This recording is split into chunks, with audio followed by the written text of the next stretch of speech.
Welcome to Legendary Motivation Channel. Join us as we listen to some of Neville Goddard's greatest lectures, books, and radio talks, which might have never been recorded or released on the internet before until now. Sit back and enjoy the masterpiece work of one of America's greatest mystics, Neville Goddard. The four types of vision of which Blake speaks are the very experience of us all. He said, "Now I, a fourfold vision, see, and a fourfold vision is given to me. 'Tis fourfold in my supreme delight, and threefold in soft Beulah's night, and twofold always. May God us keep from single vision and Newton's sleep." Fourfold vision is to single vision as ordinary sight is to blindness. That's the difference. To me, single vision everyone experiences, and threefold we all experience. It's twofold vision and fourfold vision that you and I will have to work on. Here is single vision.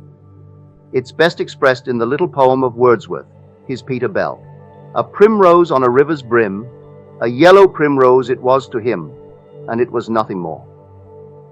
That's all that he could see. You and I will pass a lovely flower, and all we see is simply the flower. A man is man, a tree is a tree, a dog is a dog. That's all that it means to the hard-headed, common sense, sensuous, rational being, and all that I'm saying from this platform to him would be sheer nonsense. To tell such a person that imagining creates reality, he wouldn't listen to you for one moment. He would turn away as though he just heard the voice of someone that is mad. He is the rational being with single vision, and he lives in a world where a thing is what it seems to be, and that's all that it is. So everything can be weighed and measured. A foot, well, 12 inches. A minute, 60 seconds. And you can simply measure everything and weigh everything. That is what he calls Newton's sleep. And may God us keep from single vision and Newton's sleep, said he.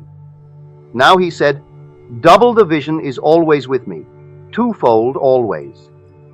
Now what is twofold vision? I stand before a fireplace.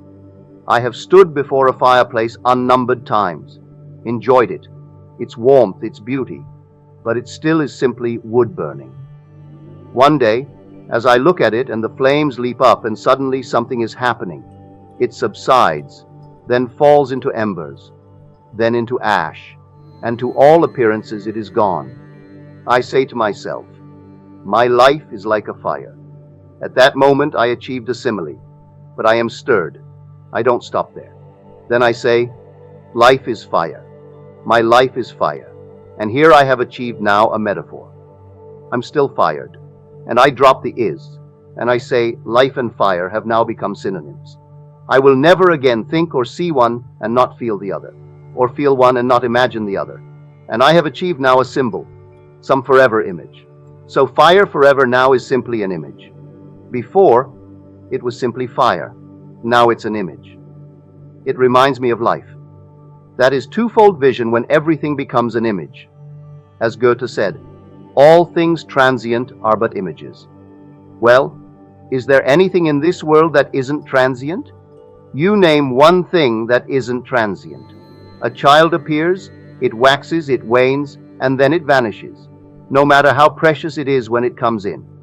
Last Saturday, I was over at my friend's in the hills of Hollywood. He just got a few birds. Well, he's had them now, I would say 3 months, and you should have seen him on Saturday. He found 3 eggs, these little lovebirds. Why, you would have thought someone gave him $1 million. He has 3 eggs. It takes 14 days of waiting for them to hatch out. They will come out, he'll be ecstatically happy, and then they will wax, they will wane, and they will vanish.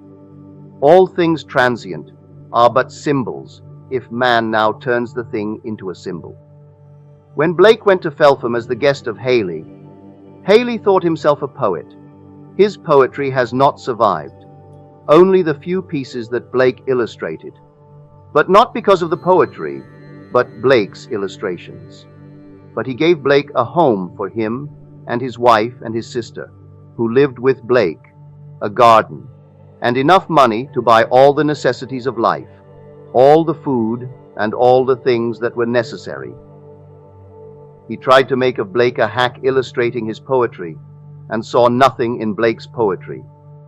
Well, one day Blake came home, and in his garden was stretched out a drunken soldier, and he ordered him out of his garden. The man wouldn't go, so Blake took him by the elbows and led him out of the garden and down about 50 yards.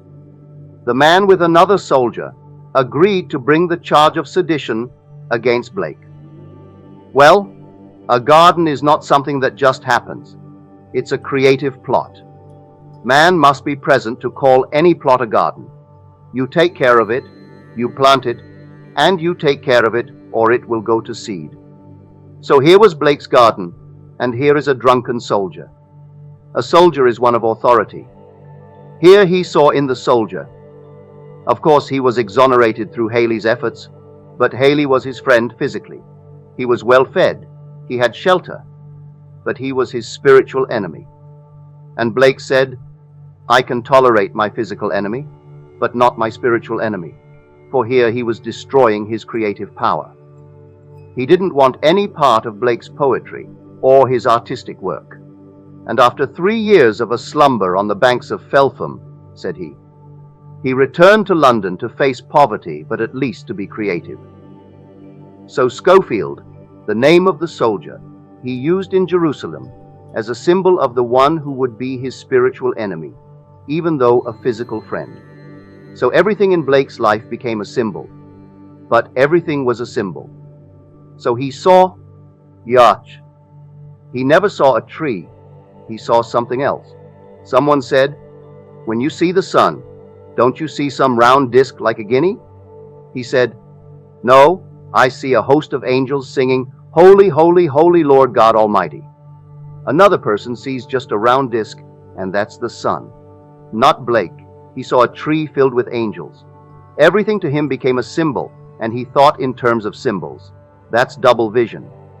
Now, threefold vision is when these images intertwine, interblend, have love affairs, marry, and beget new images. A daydream is threefold vision. A dream of the night is threefold vision, because it's soft Beulah's night. But you don't have to wait for night. Your moods are your dreams in daylight. I can capture a mood. If I could sustain a mood and dream through the day with a mood which would imply the fulfillment of my dream, I am setting something in motion. If I could become now intense from that three-dimensional or threefold thing and dream intensely and enter my dream, that's fourfold vision. If I could now start with my images and dream so intensely that I step into the dream. But if I don't, it doesn't mean it will not work. If I persist in it so that the dream obliterates what was and becomes the reality, that's fourfold vision. Now, this world is fourfold vision. Man has forgotten when he started this dream, and he's entered his dream. As Thoreau said, the truest life is to be in a dream awake. Now we are in a dream awake, and we have forgotten where we laid ourselves down to dream this dream. But it became so intense we awoke in our dream, and now we return to single vision, for this is taking the place of reality. It was once only a dream, and now it's become the stream of reality. Now man, knowing this, could start this night with his images and let them interplay. So let them interplay that they fall in love. They're sort of having love affairs. Then let them marry and beget a new image, which new image would imply the fulfillment of the dream. So I assemble in my mind's eye images that, if true, would imply the fulfillment of my dream. Its potency is in its implication. So they all play together, interweaving, and finally they fall in love. And then comes the fulfillment. Now let me share with you what was given to me this week.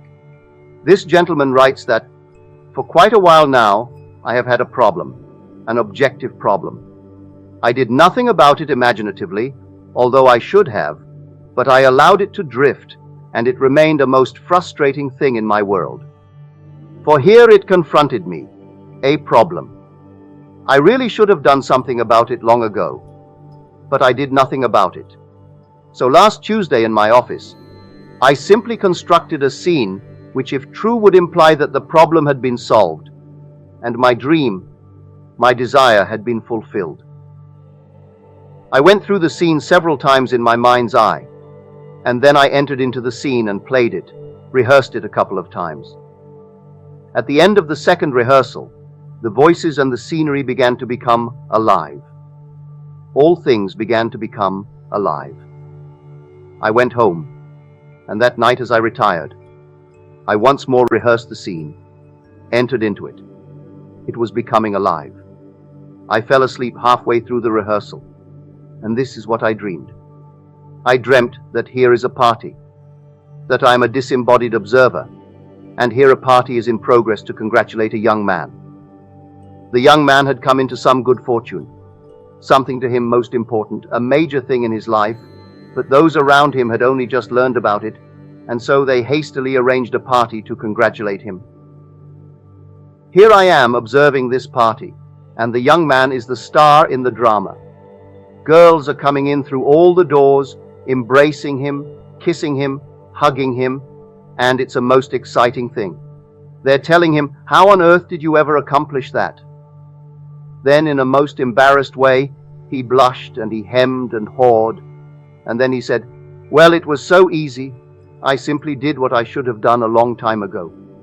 Now he said, as the man said this, I must have entered into the spirit of that young man because I felt the embarrassment. I felt the feeling that this is unworthy. I'm not really worthy of all this because it was so easy. I only did what I ought to have done a long time ago. So I must have entered at one little moment from the disembodied observer to be the star in the drama. But then, I must have gone back to being the observer, because I heard him say it.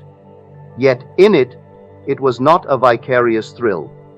I was actually experiencing the thrill. I entered into the state. So my rehearsal at night went right into the actual act. Only it seemed to be that I am observing someone else. Well, let me tell him, there is no one else. Humanity is a single being, in spite of its myriad forms and faces. And there is only in such seeming separation as we find in our own being, when we are dramatically sundered in dream.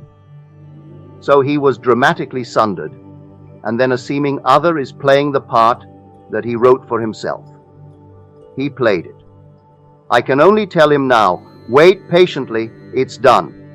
You entered into a fourfold vision, brought it right in through your own intensity, when you spent the day on Tuesday constructing the scene, which would imply the fulfillment of your dream, and rehearsed until the voices began to come alive and the scenery became alive.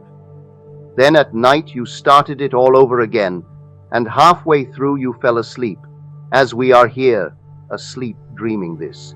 Here we are sundered too. Every being in my world is myself, pushed out, made visible. I haven't catalogued all the individuals and given to myself the image that it represents. But as my friend last Friday night, speaking of his mother, and how many years ago he came to the conclusion she was only an image of the material world. Then came this wonderful mystical experience where he finds himself a young man in a suite of rooms looking out over the sea. He sits down and he writes a letter to his mother. He's just about to go out to post it when a lady enters through the front door, and he turns to her and says, "I've just decided to go post a letter to my mother, but I've only just remembered that she's dead, that she died." So the lady said, "Yes, she died a long, long time ago," which surprised him because it didn't seem that she was gone that long. In our measure of time, it was only a few months, but she implied it was a long, long time ago. Then he asked a very simple question. "Well, hasn't my mother been paying for these rooms?" And she replied, "No, the undertaker has been doing it. He felt it better that you should think that she was providing for you until you came to your senses. He's on the verge of completely awakening because he has already been elected. That short interval between being completely elected and taking office in an entirely different age is just around the corner. I don't mean to disturb him by saying tonight, tomorrow night, for no one knows the day. He will not go 1 hour before his time, neither will he delay 1 hour. As we are told in Scripture today with the new translation, who by taking thought could add 1 hour to his span of time. It used to be said that by taking thought could add 1 cubit to his stature. That has now been changed from a measurement of space to a measurement of time. Who by taking thought or by being anxious could add 1 hour to his span of life. You can't do it, so you need not be anxious because you aren't going to postpone it. You aren't in any way going to hasten it, in spite of what all our wise men tell us about transplants and doing this and extending life today, because we know more about the human body and more about diets. You read the obituary columns in the morning, and all the dietitians die just as the others, and all the doctors go the same way, and they don't live 1 hour more than those they're treating. And those that they say will live just about another day if they continue this way. I think of a friend of mine in Barbados. I poured him on the boat during Prohibition, but I mean poured him on. He would drink anything that was alcohol, but anything. Why he didn't die? Well, here is a man. He is now in his 80s, and they said he will die. I took him aboard that boat. I stopped at every speakeasy from Coney Island to the boat, got him into a taxi, and he knew every speakeasy. Stop here, Nev, stop here. Go in, get himself a straight pint in his pocket, and there he was in the cab, drinking it like water. Another one, and I actually took that man and poured him on the boat. My father promised his father he'd bring him back. So we found him in the gutter, and that man is alive today. He's 80 odd, and all the doctors who warned him, they're all dead, all dead. Of course, he only vegetates today because he's gone blind. He has all the money it takes. His father left him a considerable sum of money, so he has 3 servants, and he's blind. But there he is vegetating. Enormous today. All that money can buy, he has it. So he only vegetates. So he has to learn his lesson this way. The Father in him is dreaming this dream. One day he will come to his senses, and when he comes to his senses, the whole vast world is himself pushed out. But in each, the Father awakes. The Father's only one, not 2. So the Father in man is dreaming. He wakes in this gentleman, he wakes in this lady, he wakes in that lady, and he wakes the same Father who still remains dreaming in all in whom as yet he has not awakened. When he awakes, there is only one being who began the dream, and in the end only one who awoke. Therefore, only one body, one Spirit, one Lord, and one God, and Father of all. And you are He. So this fourfold vision is within the experience of us all. Everyone has experienced single vision, where a stone is a stone. All that it is. Everything in this world was once only a dream. Everything in the world. This room here was once only imagined, and now to us it has become what we call the fact. It has entered that stream of reality, and we see it as real.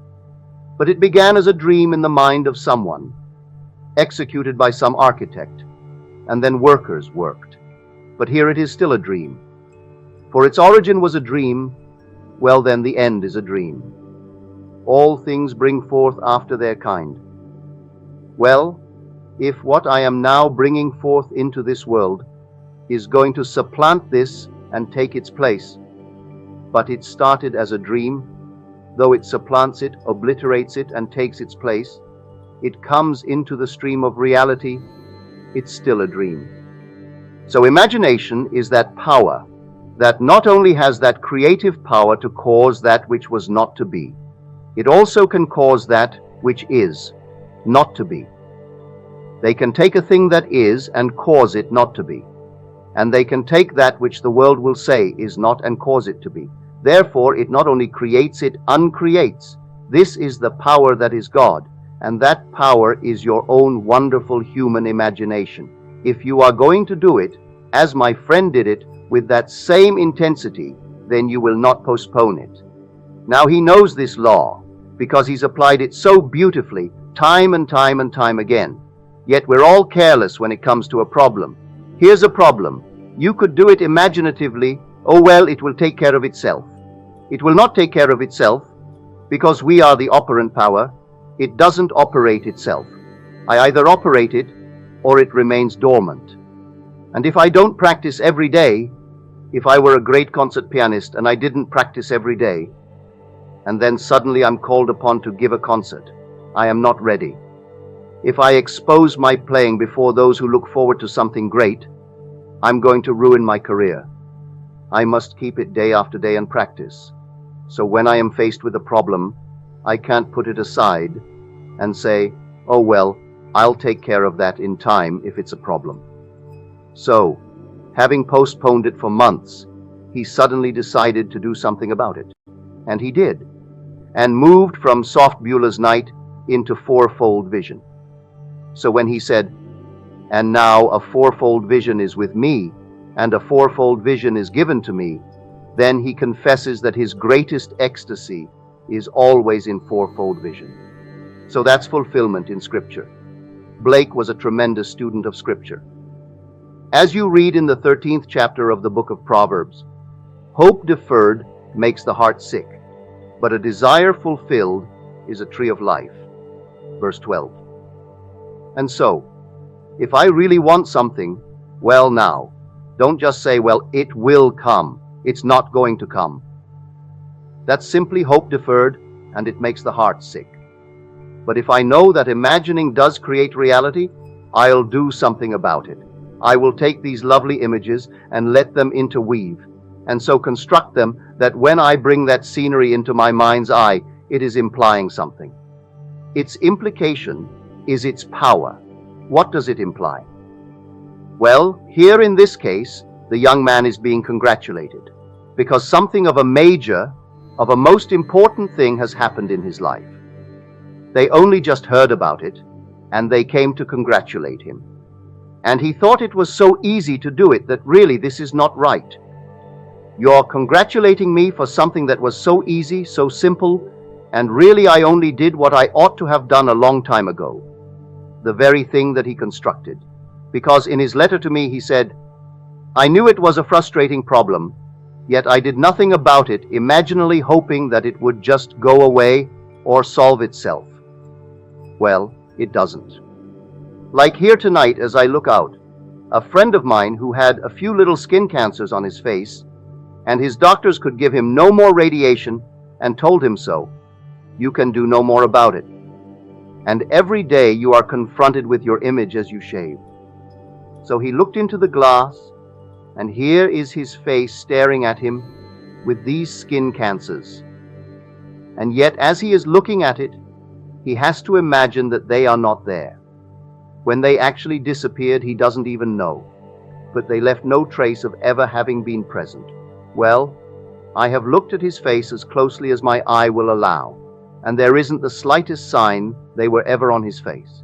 Here he has been given all the radiation that the skin could take, and his doctors said we can give you no more. Sorry. And the only thing that I really could suggest would be an operation, just to have this thing removed by surgery. Well, he said, I couldn't go through it. So every day as I shave, I am faced with the actual fact. But it just isn't there. So, imagination cannot only bring things into being, they take things away. It can uncreate whatever it created. So this vast, wonderful world of ours that we are creating, so much of it is a nightmare. It can't endure it forever. It has to be uncreated. That's why I stress time and again, live nobly, that you can simply store your mind with dreams, with ideals worthy of recall, because the day is going to come you will survive. As told in Scripture, if you build on any other foundation than that one foundation, which is Christ, well then, if it doesn't survive the test, you will suffer loss because it has to be consumed or uncreated.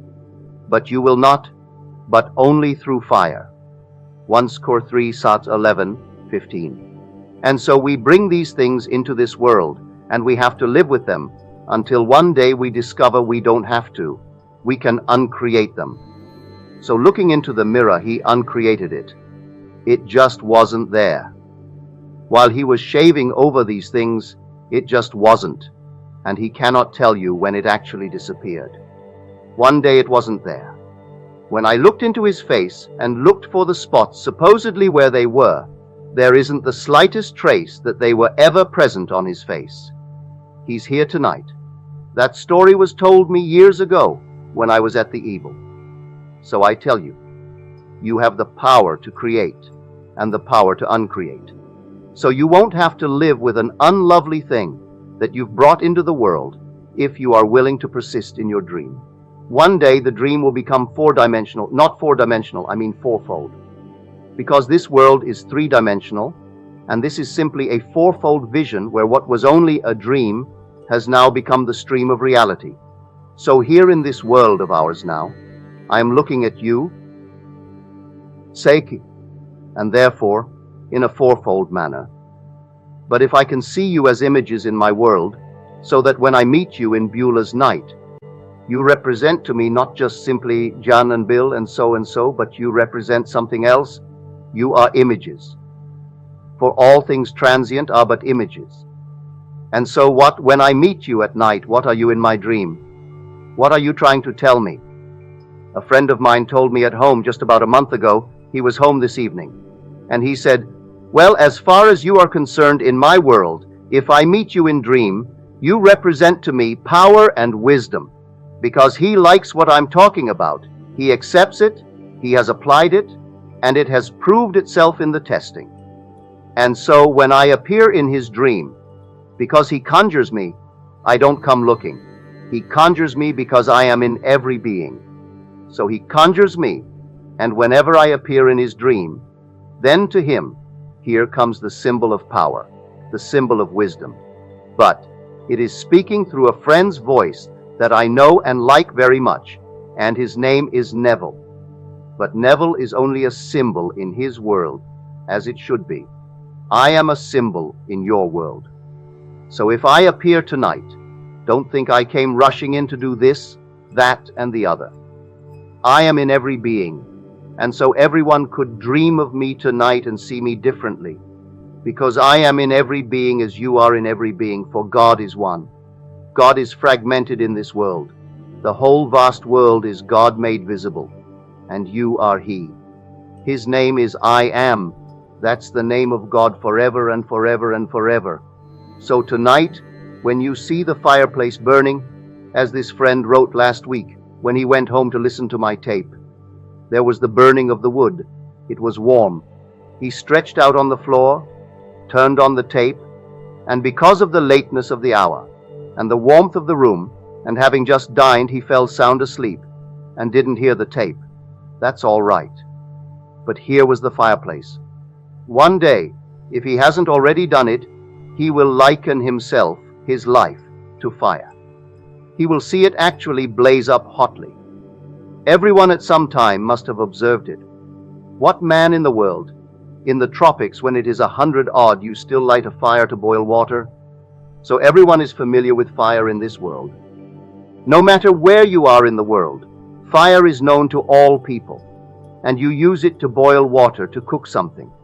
And to most of the people in the world, it simply is only a means to their end. It doesn't have a symbol as yet. The day will come, it will be a symbol of life, and you will not see either one, either fire or life, and not think of the other. You will not feel one and not imagine the other, either one. When you do that, suddenly you've achieved a poetic image, a symbol. From then on, that's all that it is in your world. Go in and turn on the gas, use it. You will still not just see gas. The minute you see fire, you feel life, and that warmth within you will always be related. They become synonyms from then on, and everything in your world will turn itself into an image. That's what Blake meant by a twofold vision. He said, "A twofold vision always. Never was he without the twofold vision." So here, to everyone, start with one, and it will become two, then four, then 8, 16, and so on. Then all the images will form these poetic images in your mind. Then when you read Blake, you'll understand him. They are all images. These are not people. Schofield is simply the one who is his spiritual enemy. In the world, he was only a drunken soldier asleep in his lovely garden. And knowing Blake by his works and his tenderness for everything, he must have had a lovely garden. Didn't have to be a big one. But how he must have loved that garden and taken care of it. Just a garden. It's a creative spot. The man was all creation. And a sleeping, drunken soldier in his garden. It's like coming home and finding him in your wife's bed. That's a creative spot too. And so out he took him. Blake was a very small man, but he had the courage of a giant. I do not know how tall he was. I read somewhere that he was about 5'6" or 5'5", a small man, well built. But he took that drunken soldier by his elbows down the street 50 yards. And then came this false charge of sedition. Blake, with Haley's help, because he was a man of means and important person in the neighborhood, and Haley treated Blake's lonerdaity. Tonight, you take these 4 types of being and start on this premise. It is within your experience if you want to experience them. You have experienced 2, everyone has. Unless you're blind, you can see, well, that's single vision. If what you see has another meaning than the one it appears to be, you're beginning to have twofold vision. If you ever had a dream, you've had threefold vision. Now take your images, and one day it's going to happen. May I tell you? It's the thrill of thrills to sit down and conceive a thing, and as he said, the words, the voices, and the scenery began to become alive. At that, he fell asleep. And then the whole thing began to project itself, and he became fragmented. All the characters, all the girls came to congratulate him, himself now made visible as a youth, for he is young anyway. All things being relative in this world, he's younger than my son. I call that young. So here, it's just himself. Now persist in it. Don't think for one moment it was another. Your desire has been fulfilled, but all things have an interval of time between that and their coming through into the stream of life that we call reality, and it's breaking upon you suddenly. And then you too will be congratulated on this major to you important thing that has happened in your life. It will happen that way, but practice, and still more practice. For you're moving into a world eventually where all is imagination. You will create at will a garden, if you love gardens. Yes, you'll have all the gardens in the world if you love gardens. You don't have to travel by any means in this world. But if you want to travel, you only now read of the galleons of the past. You want to have the experience of that. You can conjure one and travel in that manner. You want to know what it is to travel in some other manner? You can conjure it, because it's all within your capacity to do it. That's where you're going, into a world of creation. That's the new age. And so you'll create your world just as you want to. That is the joy that is in store for us having come down in dream to this world. For we really haven't come down. We are now dreaming in our eternal state, and we never left it. We never left our eternal home, but we are dreaming and we descend in our dream. We fell seemingly as one man. And so, I say ye are gods, all of you, sons of the Most High. Nevertheless, you will die like men and fall as one man. O princes. S82 1,6 RSV. That's the best translation of the Hebrew in the 82nd Psalm, and you'll find, if you have the Revised Standard Version, a footnote giving such a translation. rather than the one that is acceptable in the King James Version. So, I say ye are gods, all of you, not just a few, all sons of the Most High. Nevertheless, this is going to be your experience. You are going to die like men and fall as one man, O princes. Well, if you are princes, then your father is a king, the King of kings, Lord of lords. And together you form him. You form one, for God is one. And so, in our dream we dream this. We descend only in dream, and in our dreams we made it so real that we entered into the dream, and the dream became the reality. Then our eye opened upon it, and we had single vision, and became locked in the prison of our senses, or reason, or both, and became a practical, down-to-earth, hard-headed man who knows that life is a battle, and he's going to take advantage of everyone, because he's going to get his. He piles up his millions. Then the father says, it's time enough to return now. So he slips off the little garment here, where he left the millions, to find himself restored to life in a garment same as before. Only young, nothing missing, all restored, a healthy, wonderful being, to go about his single vision again until he comes to his senses. He will think the world is supporting him, that the earth, the great mother, is paying the rent, and that the great mother is providing for him. And the undertaker will allow him to think so until he awakes when he comes to his senses. So tonight, do not postpone your dream. But do you think, because you've heard what you heard tonight, that it will, on the hearing, come to pass? You're told in the book of James, do not be a hearer only, but be a doer of the word. 1:22. Not just hearing the word, for we hear it and then postpone the doing.